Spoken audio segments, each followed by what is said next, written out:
approaching a hospital that's cut off from the outside world, and the first sight, the ghostly image of a dead body on a trolley. What's to come is more shocking.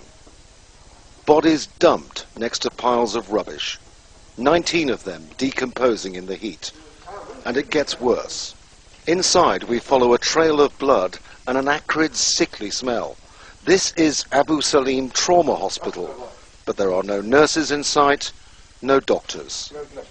We're given face masks, but there's no way to prepare for a sight like this. Behind the doors, in a side ward for the sick, all you see is the dead. Young, old, no names, placed in beds, covered in an attempt at some dignity. This is absolutely appalling. So hard to describe. The stench of death in that room. Walking through a hospital that appears to be completely abandoned. Stale blood on the tiles. Like something out of a horror movie, but worse because this is real. Later we meet medical staff. A surgical technician says many of the dead are civilians. The mortuary is full and other bodies lie elsewhere. But he isn't precise on the total number.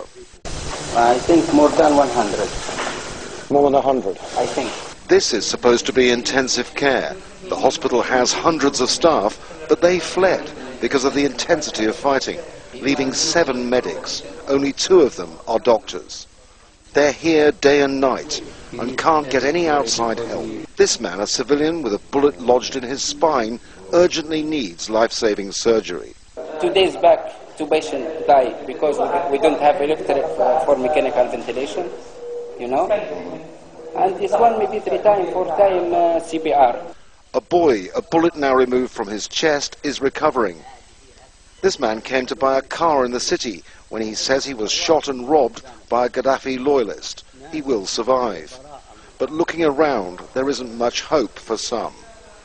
Civilians, rebel fighters, Gaddafi loyalists, together in the same place, with the same desperation. The man here has severe abdominal injuries and needs surgery now. Medical aid agencies say they can't send in staff because of the risks, although relatives have collected some of the injured and dead.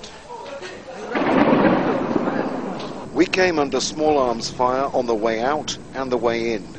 The fighting is close. We left unable to verify the total number of dead. We saw 39 bodies, while it's said up to 150 are kept there. Across the road, the owner of a takeaway restaurant says he saw some of the civilian killings on Sunday. Some people was armed just in the highway. They stopping civilians, the cars, anyone they stopping and just open the door and just killing people for nothing. They start killing. I saw in my eyes. A hospital meant to treat trauma, now in a trauma all of its own, and what could be evidence of war crimes, all isolated. And as we leave, more bodies, this time on the roadside. Like the hospital, there's no one to assist or investigate. Andrew Simmons, Al Jazeera, Abu Salim, Tripoli.